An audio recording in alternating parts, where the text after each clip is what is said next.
ప్రజాయుత పాలనపై కూటమి ప్రభుత్వం దృష్టి సారించి ప్రజలకు మేలు చేయాలని, అప్రజాస్వామ్య విధానాలను విడనాడాలని మాజీ మంత్రి పుష్ప శ్రీవాణి అన్నారు. విజయవాడలో గుర్తు తెలియని దుండగులు చేసిన అంబేద్కర్ విగ్రహం ధ్వంసానికి నిరసనగా పార్వతీపురం మన్యం జిల్లా కురుపాంలో మాజీ మంత్రి పుష్ప శ్రీవాణి, వైసీపీ అరకు పార్లమెంటరీ అధ్యక్షుడు పరీక్షిత్ రాజు ఆధ్వర్యంలో క్రొవ్వొత్తులతో ర్యాలీ నిర్వహించారు. ఈ సందర్భంగా ఆమె మాట్లాడుతూ ప్రజలకు కూటమి ప్రభుత్వం ఇచ్చిన హామీలను నెరవేర్చాలని పుష్ప శ్రీవాణి అన్నారు. అంబేద్కర్ విగ్రహాన్ని విధ్వంసం చేయడంలో తెలుగుదేశం కుట్ర ఉందని ఆమె ఆరోపించారు.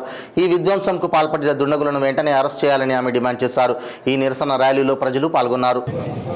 ఏ ప్రభుత్వం వచ్చినా,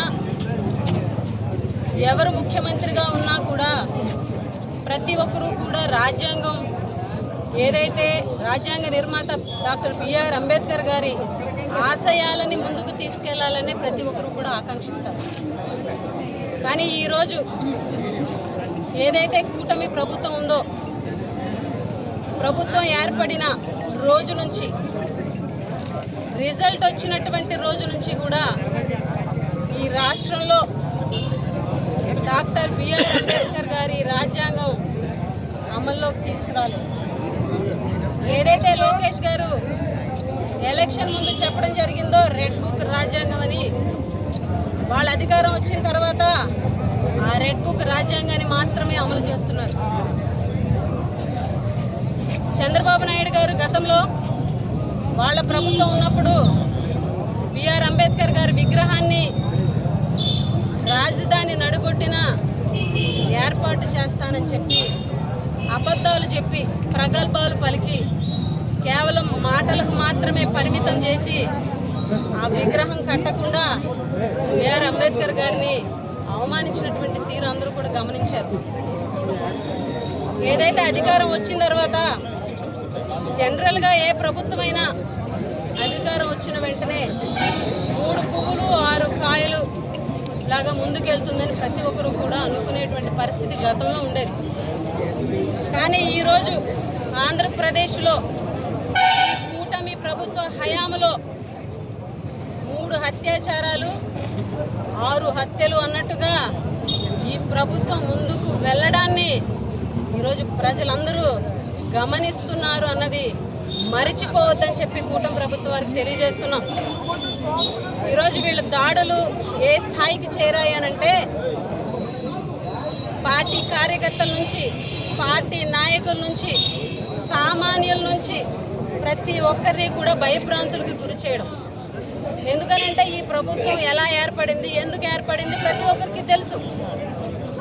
ఈ ఈవీఎం ప్రభుత్వాన్ని ఎక్కడ ప్రశ్నిస్తారని, ఎక్కడ నిలదీస్తారని, ప్రజల్ని భయభ్రాంతులకు గురి చేయాలా, ఎవరు క్వశ్చన్ చేయకూడదు, ఎవరు ఆరోపించకూడదు అనే ఒక దురుద్దేశంతో ఈరోజు ఈ దాడులకి పాల్పడుతున్నారన్నది క్లియర్గా ప్రతి ఒక్కరికి కూడా అర్థమయ్యేటువంటి అంశం.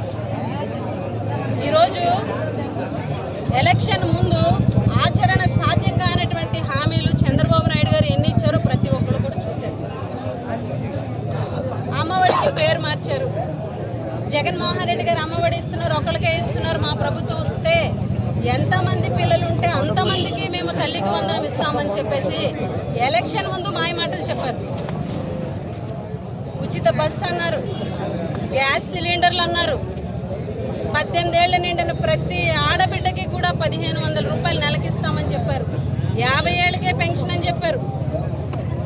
ఈరోజు ఇన్ని అబద్ధపు హామీలు చెప్పి ప్రజల్ని మోసం చేసి ట్యాంపరింగ్ చేసి ఇన్ని కష్టాలు పడితే తప్ప ఈరోజు ఈ ప్రభుత్వం ఏర్పడింది.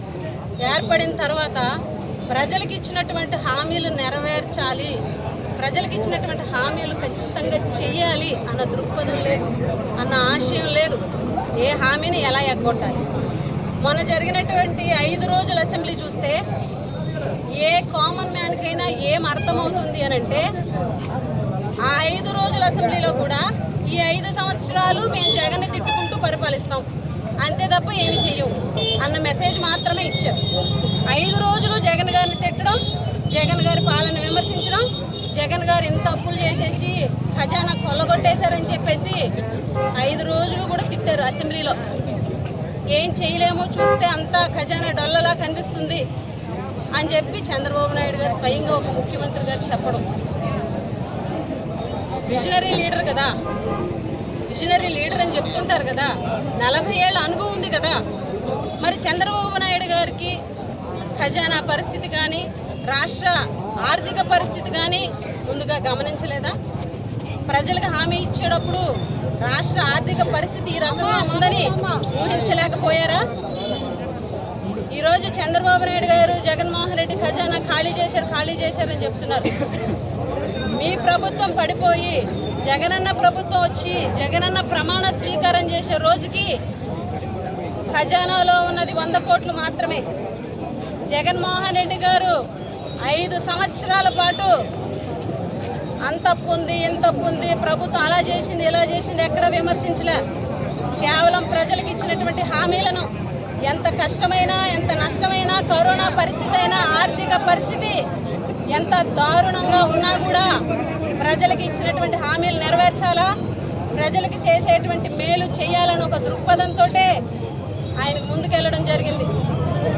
జగన్మోహన్ రెడ్డి గారి పరిపాలనని చూసి ఆయన హామీలను, ఆయన ఇచ్చినటువంటి పథకాలను కాపీ కొట్టి పేర్లు మార్చి అమ్మఒడి లాంటి పథకం మీరు ఒకరికి ఇస్తే మేము ఎంతమంది పిల్లలు ఉంటే అంతమందికి ఇస్తాము అని చెప్పి ప్రజలని మభ్యపెట్టి ఈరోజు ఓట్లు వేయించుకొని గెలిచిన తర్వాత ఈ రకంగా ప్లేట్ ఫిరాయించడం నిజంగా సిగ్గు చేయటం అని చెప్పి సందర్భంగా తెలియజేస్తున్నాం.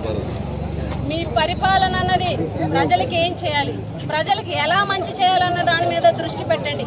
అంతే తప్ప ప్రజల మీద దాడి చేయడం, వైఎస్ఆర్ కాంగ్రెస్ పార్టీ కార్యకర్తల మీద దాడి చేయడం, నాయకుల మీద దాడి చేయడం, చివరికి ఏ దారుణానికి వడికట్టారనంటే రాజ్యాంగ నిర్మాత ఈరోజు అందరం ఇలా స్వేచ్ఛగా తిరుగుతున్నామనంటే ఆ రాజ్యాంగం ఉండబట్టి, ఆ రాజ్యాంగాన్ని ఆయన రచించబట్టి, ఆ రాజ్యాంగ నిర్మాత డాక్టర్ బిఆర్ అంబేద్కర్ గారిని బట్టి అటువంటి మహోన్నత వ్యక్తికి ఈరోజు అవమానపరుస్తూ ఆయన విగ్రహం మీదే నైట్ టైం లైట్లు ఆఫ్ చేసి మరి ఈ తెలుగుదేశం పార్టీ నాయకులు దాడి చేశారు అనంటే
పడిపోయి జగనన్న ప్రభుత్వం వచ్చి జగనన్న ప్రమాణ స్వీకారం చేసే రోజుకి ఖజానాలో ఉన్నది 100 కోట్లు మాత్రమే.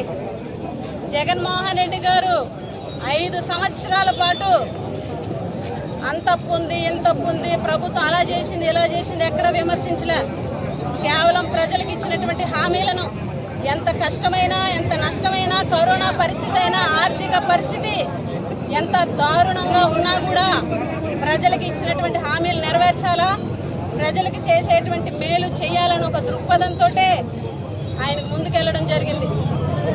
జగన్మోహన్ రెడ్డి గారి పరిపాలనని చూసి ఆయన హామీలను, ఆయన ఇచ్చినటువంటి పథకాలను కాపీ కొట్టి పేర్లు మార్చి అమ్మఒడి లాంటి పథకం మీరు ఒకరికి ఇస్తే మేము ఎంతమంది పిల్లలు ఉంటే అంతమందికి ఇస్తాము అని చెప్పి ప్రజలని మభ్యపెట్టి ఈరోజు ఓట్లు వేయించుకొని గెలిచిన తర్వాత ఈ రకంగా ప్లేట్ ఫిరాయించడం నిజంగా సిగ్గు చేయటం అని చెప్పి సందర్భంగా తెలియజేస్తున్నాం. మీ పరిపాలన అన్నది ప్రజలకి ఏం చేయాలి, ప్రజలకి ఎలా మంచి చేయాలన్న దాని మీద దృష్టి పెట్టండి.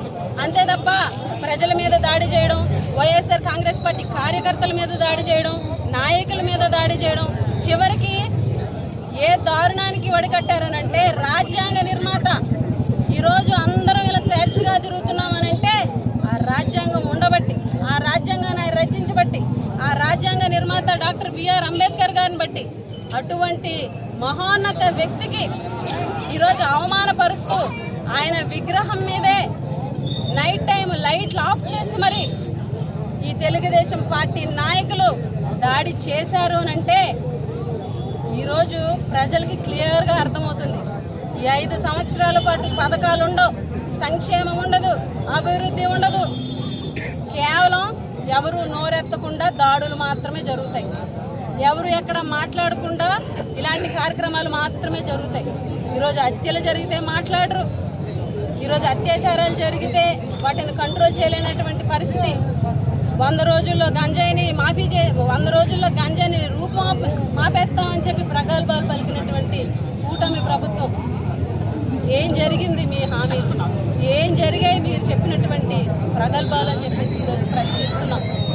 ఈరోజు డాక్టర్ బిఆర్ అంబేద్కర్ గారి విగ్రహంపై జరిగిన దాడిని తీవ్రంగా ఖండిస్తూ వైఎస్ఆర్ కాంగ్రెస్ పార్టీ నిరసనగా శాంతియుతంగా కొవ్వొత్తుల ర్యాలీతో మా నిరసన తెలియజేస్తున్నాం.